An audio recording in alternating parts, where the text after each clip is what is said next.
नमस्कार प्रणाम, मैं दत्तमन तिवारी हूँ और आप सभी का स्वागत करता हूँ आपके अपने यूट्यूब चैनल अधिवक्ता महोदय में। लखनऊ विश्वविद्यालय और उससे संबद्ध जितने भी प्राइवेट और सरकारी लॉ के डिग्री कॉलेज हैं वहाँ पर आपके LLB 3 ईयर्स कोर्स के LLB 5 ईयर्स कोर्स के एग्ज़ाम्स की डेट्स अनाउंस की गई है और जल्द ही आपका जो एग्ज़ाम है शुरू हो जाएगा। हम लोग लगातार बात कर रहे हैं LLB 3 ईयर्स कोर्स में 5 ईयर्स कोर्स में जो आपके विभिन्न विषयों के महत्वपूर्ण प्रश्न हैं उनको लेकर के जो इंपॉर्टेंट टॉपिक्स हैं, जहाँ से सवाल आते रहे हैं, जहाँ से सवाल आने की ज़्यादा उम्मीद है, उसको लेकर के हम लोग लगातार बात कर रहे हैं।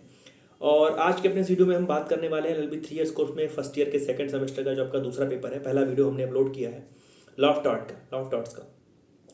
इस अपने दूसरे वीडियो में लॉ ऑफ कॉन्ट्रैक्ट की बात हम करने वाले हैं और जो लॉ ऑफ कॉन्ट्रैक्ट 2 है आपका स्पेसिफिक कॉन्ट्रैक्ट है। आपने पहले सेमेस्टर में सेक्शन 1 से लेकर 75 तक पढ़ा है, जनरल कॉन्ट्रैक्ट पढ़े हैं, सामान्य संविदा के विषय में पढ़ा है, सामान्य संविदा के सिद्धांतों को पढ़ा है, उनके पालन के विषय में पढ़ा है। और जो आपका सेकंड सेमेस्टर है, जो आपका लॉ ऑफ कॉन्ट्रैक्ट का जो सेकंड पोर्शन है, उसमें जो आपके स्पेसिफिक कॉन्ट्रैक्ट में 5 प्रकार के कॉन्ट्रैक्ट हैं। Contract of indemnity, contract of guarantee, contract of bailment, contract of pledge और कॉन्ट्रैक्ट ऑफ एजेंसी। और चौथी यूनिट का जो आपका पूरा का पूरा टॉपिक है वो गवर्नमेंट कॉन्ट्रैक्ट के इर्द गिर्द है, वो उसी पे है बेस्ड है। तो सबसे पहले तो अगर सामान्य सी एक बात कहें आपके सिलेबस को देख करके, आपके पास 5 कॉन्ट्रैक्ट हैं। Law of contract of indemnity, guarantee, bailment, pledge और एजेंसी। इन पांचों कॉन्ट्रैक्ट की डेफिनीशन, इन पांचों कॉन्ट्रैक्ट के एसेंशियल्स, इन पांचों कॉन्ट्रैक्ट के दोनों पक्षकारों के राइट्स और ड्यूटी। और दोनों पक्षकारों के राइट ड्यूटी आपको पढ़ने में नहीं है। अगर आप एक का राइट पढ़ रहे हैं तो जाहिर सी बात है वो दूसरे की ड्यूटी है। अगर आप बेली का राइट पढ़ रहे हैं तो जाहिर सी बात है वो बेलर की ड्यूटी है। और अगर आप बेलर का राइट पढ़ रहे हैं तो बेली की ड्यूटी है। तो पांचों कॉन्ट्रैक्ट में अगर आप डेफिनीशंस पढ़ के जाते हैं, एसेंशियल्स पढ़ के जाते हैं, इलस्ट्रेशंस पढ़ के जाते हैं और उन पांचों कॉन्ट्रैक्ट के बारे में जो उन दोनों पक्षकारों के कर्तव्य और अधिकार है, राइट और ड्यूटी है, अगर आप इतनी सी चीज़ पढ़ के जाते हैं तो ये मान के चलिए कि आपको 10 में से 5 सवाल बिल्कुल मिल जाएंगे, निश्चित मिल जाएंगे। अब वो सवाल कभी कभी किस प्रकार से पूछे जाते हैं, चीज़ों में क्या चीज़ें जोड़ी जाती हैं, उसको लेकर के अपने इस वीडियो में हम चर्चा करेंगे। तो एक सवाल आप ये समझ के चलिए कि contract of indemnity, contract of guarantee को तुलनात्मक तरीके से पढ़ के जाइए। कई बार ऐसा हुआ है कि कॉन्ट्रैक्ट ऑफ इंडेमिनिटी अलग पूछा गया है, गारंटी के विषय में अलग पूछा गया है, लेकिन आप कॉन्ट्रैक्ट ऑफ इंडेमिनिटी और गारंटी सेक्शन 124 से 126, 128 तक आ जाइएगा, ताकि आप दोनों के जो मूलभूत अंतर है, जैसे दोनों में पार्टीज का अंतर है कि दोनों में कितने पक्षकार होते हैं, दोनों में लाइबिलिटी प्राइमरी किसकी होती है, सेकेंडरी किसकी होती है, इस प्रकार से बहुत सारे अंतर हैं। तो जब आप कॉन्ट्रैक्ट ऑफ इंडेमिनिटी पढ़ रहे हो तो गारंटी के साथ तुलना जरूर करिएगा। एक सवाल आपका इस प्रकार का बिल्कुल पक्का तय है। उसके बाद जब हम आगे बढ़ते हैं तो जो सिक्योरिटी की लाइबिलिटी है, सिक्योरिटी की लाइबिलिटी को लेकर के एक सवाल हमेशा रहता है और उम्मीद है कि रहेगा भी। सिक्योरिटी की लाइबिलिटी से वो डिस्चार्ज कैसे हो सकता है? अगर जो सिक्योरिटी है जिसको प्रतिभू बोलते हैं, प्रतिभू कब अपने दायित्व से उन्मोचित हो जाता है? सेक्शन 128 में सिक्योरिटी की लाइबिलिटी का एक्सटेंट लिखा हुआ है और वहाँ पर ये चीज़ लिखी हुई है कि जो सिक्योरिटी की लाइबिलिटी होगी वो प्रिंसिपल डेटर के कोएक्सटेंसिव होगी, समविस्तीर्ण होगी। तो ये जो समविस्तीर्ण लाइबिलिटी 128 में सिक्योरिटी की है, वो लाइबिलिटी से वो कब उन्मोचित हो जाता है, कब ये कहा जाएगा कि सिक्योरिटी, अगर आप सिक्योरिटी किसी प्रिंसिपल डेटर और क्रेडिटर के बीच में थे तो कब आप अपने दायित्व से उन्मोचित हो जाएंगे, अब छुट्टी, अब आपको उससे कोई लेना देना नहीं है। क्यों? क्योंकि उन लोगों ने आपस में कुछ ऐसी संविदा कर ली है जिसका आप भाग अब नहीं है, पहले थे अब नहीं। तो 128 आपके लिए बहुत जरूरी है कि प्रतिभू जो है वो कब अपने दायित्व से उन्मोचित हो जाता है। उसके बाद हम तीसरा सवाल अगर देखें तो जो बेलमेंट का जो कॉन्ट्रैक्ट है, कॉन्ट्रैक्ट ऑफ बेलमेंट का मतलब क्या होता है, एसेंशियल क्या होते हैं, कब कहा जाएगा कि कॉन्ट्रैक्ट ऑफ बेलमेंट जो है वो कब कॉन्ट्रैक्ट ऑफ बेलमेंट का जो बेलर और जो बेली का जो आपस का संबंध है और जो बेलर और बेली के जो राइट्स और ड्यूटीज हैं, जैसे कहें तो जो वस्तुओं की देखभाल करना, टेक केयर करना, समय पर वापस कर देना, अगर उसमें कुछ चीज़ें ऐड ऑन करने के लिए कही गई हैं तो वो केवल उतनी चीज़ ऐड ऑन करके उसको वापस कर देना, उसको अपने यूज के लिए ना ले आना, अपने लिए यूज ना कर लेना, या उसको अपने सामान से मिक्स ना कर देना। ऐसे बहुत सारी ड्यूटीज़ हैं और ये अगले पक्षकार का अधिकार है कि उसकी वस्तु का किसी भी चीज़ से मिश्रण ना हो जाए, किसी चीज़ से मिक्स ना किया जाए। तो बेलमेंट को कायदे से पढ़ लीजिएगा और बेलमेंट के इलस्ट्रेशंस को कायदे से पढ़ लीजिएगा।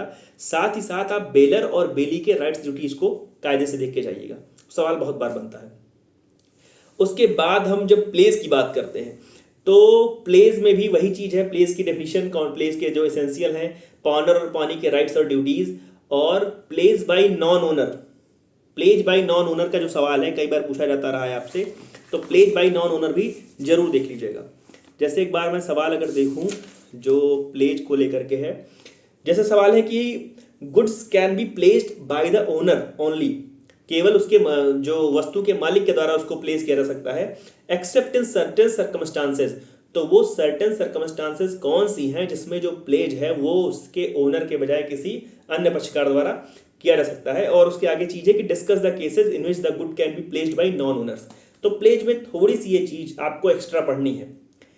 ऐसे ही एक जो मैंने सिक्योरिटी की लायबिलिटी का सवाल बताया, वो इस प्रकार से सवाल था कि state the circumstances in which security is discharge from his liability.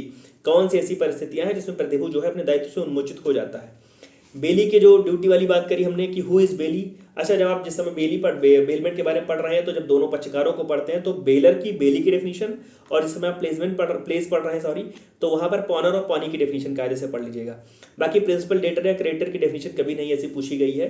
Bailey, baler, पॉनर, pony जरूर पूछा जाता है। और जो उसके बाद एजेंसी की बात करें, एजेंसी के जो सवाल हैं वो एजेंसी के सवाल जो सबसे अधिक आए हैं क्रिएशन ऑफ एजेंसी को लेकर के हैं कि एजेंसी बाय रेटिफिकेशन क्या होता है। अगर एजेंसी बनानी है, अगर एक अभिकरण बनाना है तो प्रिंसिपल, पहले चीज तो प्रिंसिपल कौन है, एजेंट कौन है, प्रिंसिपल एजेंट के बीच के संबंध किस प्रकार से होने चाहिए एक एजेंसी के अंदर।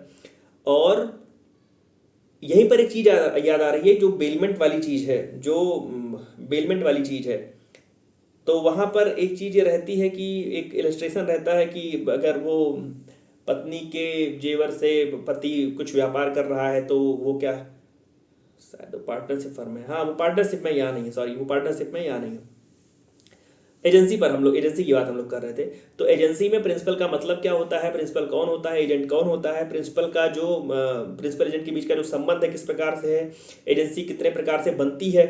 और जो रेटिफिकेशन को लेकर के बात की गई, जैसे एक सवाल मेरे सामने है कि ratification is tantamount to prior authority, comment and explain its requisite of a valid ratification. एक वैलिड रेटिफिकेशन का मतलब होता क्या है, अनुसमर्थन का मतलब होता क्या है।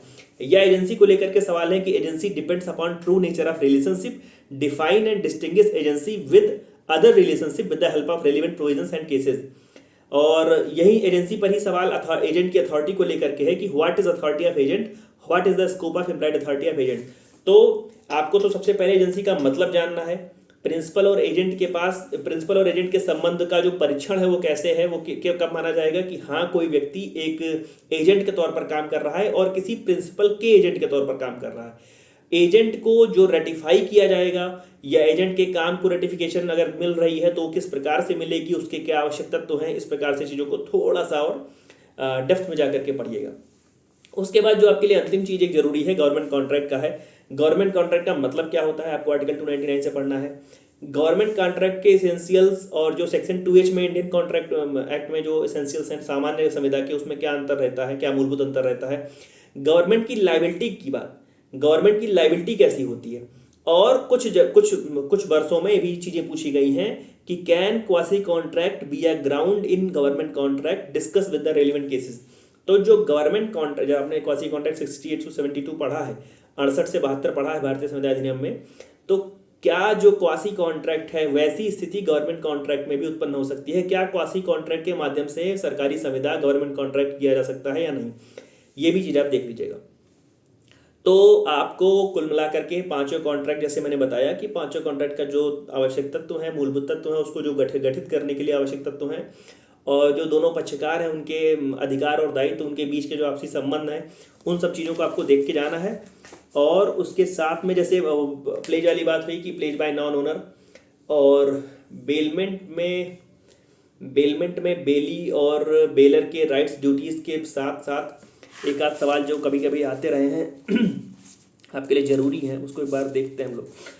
फाइंडर ऑफ गुड्स को लेकर के भी सवाल कई बार आया है, फाइंडर ऑफ गुड्स भी देख लीजिएगा कि फाइंडर ऑफ गुड्स का मतलब क्या होता है। और फाइंडर ऑफ गुड्स जो आपने वहाँ पढ़ा होगा 71-72 के आसपास, कि फाइंडर ऑफ गुड्स उस सामान की रखवाली करेगा एज बेली। तो उस समय आपको बेली का मतलब नहीं पता रहा होगा, अब इस सेमेस्टर में आपको बेली का मतलब समझ में आया होगा।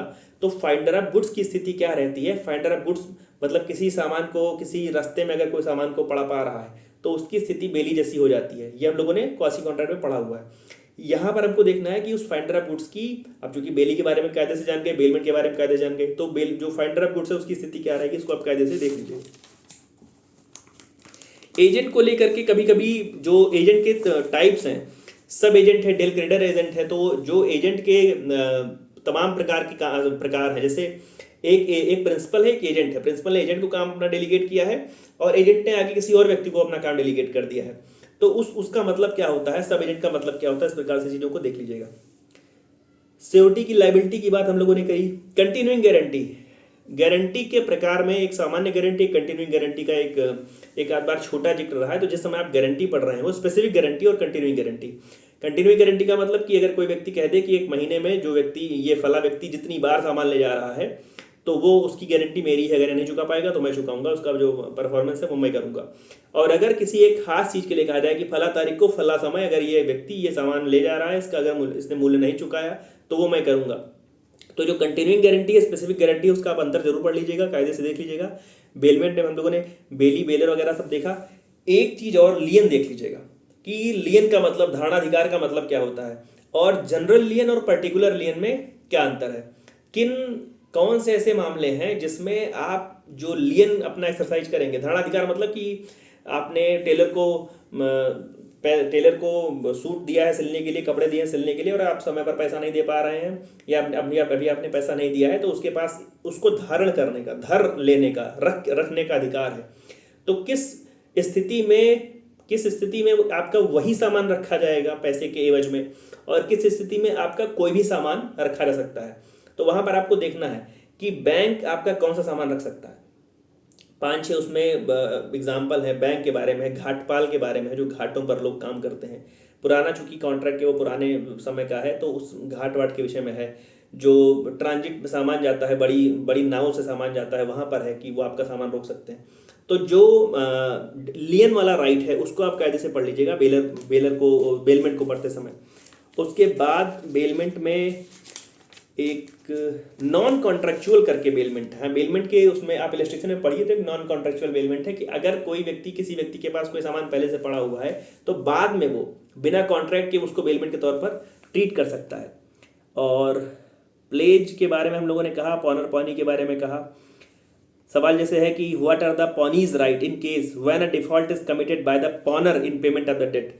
अगर पॉनर के द्वारा डेट के पेमेंट में अगर कोई डिफॉल्ट किया जा रहा है तो पॉनी के राइट क्या क्या है, इस प्रकार से। एजेंट प्रिंसिपल की हम लोगों ने बात की, एजेंसी का मतलब क्या होता है, ड्यूटी, एजेंट की ड्यूटी क्या होती है, अनडिस्क्लोज प्रिंसिपल का क्या मतलब होता है, उसकी राइट्स लायबिलिटी क्या क्या होती है। एजेंसी की जो क्रिएशन को लेकर के है, एजेंसी जैसे एक सवाल है कि an agent can not delegate his authority. एक तो है कि अपना जो एजेंट है, अभिकर्ता है, वो अपनी अथॉरिटी को प्रत्यायोजित नहीं कर सकता, उसको डेलीगेट नहीं कर सकता है। डिस्कस हुई जा सब एजेंट, लेकिन सब एजेंट कौन होगा, किस स्थिति में, कौन से ऐसे काम है जिसमें वो कर सकता है। कुछ ऐसे काम होंगे जो एक्सक्लूसिवली उसी एजेंट को करने थे, उसी व्यक्ति को करने थे, तो उसको नहीं कर सकता है। लेकिन कौन से ऐसे मसले हैं जहां पर वो अपनी लायबिलिटी को आगे दे सकता है। एजेंसी क्रिएट कैसे होती है, एजेंसी का टर्मिनेशन कैसे होता है, खत्म कैसी होती है। अच्छा, गवर्नमेंट कॉन्ट्रैक्ट की जब हम बात कर रहे हैं तो कुछ सवाल ऐसे आते हैं कि what are the legal provisions given for the government contract in our constitution. हमारे कॉन्स्टिट्यूशन में, भारत के संविधान में सरकारी संविदाओं को लेकर के जो विधिक प्रावधान है वो क्या क्या है। सवाल है कॉन्ट्रेक्चुअल लायबिलिटी को लेकर के, कुछ वहां पर केस लॉज भी देख लीजिएगा। एक आध बार जब बड़ा टिपिकल पेपर बना है तो वहां पर सवाल पूछा गया है कि does the doctrine of waiver apply to the government contract. Doctrine of waiver पढ़ते हैं आप, जहां पर आप डॉक्ट्रिन ऑफ एक्लिप्स पढ़ते हैं, डॉक्ट्रिन ऑफ सेवरेबिलिटी पढ़ते हैं, कल्पेबल लेजिस्लेशन पढ़ते हैं, वहां पर आप चीज पढ़ते होंगे, पाते होंगे। और discuss the government privileges in legal proceeding. Legal proceeding में अगर आपने मुकदमा कर दिया गवर्नमेंट कॉन्ट्रैक्ट में, तो गवर्नमेंट के पास क्या प्रिविलेजेस हैं, इस प्रकार से। स्टॉपल को लेकर के है कि क्या गवर्नमेंट के अगेंस्ट स्टॉपल लग सकता है कि नहीं। खैर, इतना मुझे नहीं लगता आपके लिए डेप्थ में जाना जरूरी है। आप सामान्य सा पांचों कॉन्ट्रैक्ट के विषय में पढ़िए, उसके इसेंशियल्स को पढ़िए, दोनों पक्षों के अधिकार को पढ़िए, इलस्ट्रेशन जरूर पढ़ करके जाइएगा। कई बार इलस्ट्रेशन से सवाल आए हैं तो उस समय आप लोगों की, मतलब आपके सीनियर्स की शिकायत रही कि सवाल हूबहू नहीं आए, वैसे नहीं आए जैसे आपने बताए। तो खैर, ऐसा नहीं कि मैं जैसा बताऊंगा वैसा ही आएगा। अगर आप इलस्ट्रेशंस पढ़ करके जाएंगे तो ये वादा है कि आप जो चूक जाते हैं, जो आपको लगता है कि ये क्या नई चीज़ आ गई, वो नहीं होगा आपके साथ। तो जहां भी आपको रेलेवेंट केस लॉज लगे, रेफर करिए। खैर, इस पार्ट में बहुत जो केस लॉज है उनका मैं कहूँ महत्व भी कम है, और मैं कहूँ कि है भी कम। आपको इंडेमिनिटी में, गारंटी में, प्लेज में बहुत कम सवाल मिलेंगे, वो बहुत कम केस लॉज मिलेंगे। उससे तो कहीं अधिक आपको जो गवर्नमेंट कॉन्ट्रैक्ट में आपको मिल जाएंगे जो केस लॉज है वो। तो ढेर सारी शुभकामनाएं आप सभी को। आपका जो अगला पेपर था फैमिली लॉ का या जो भी होगा, उसको लेकर के जल्दी आपके समक्ष उपस्थित हो जाएंगे हम लोग। तब तक जुड़े रहिए हमारे साथ। धन्यवाद, प्रणाम।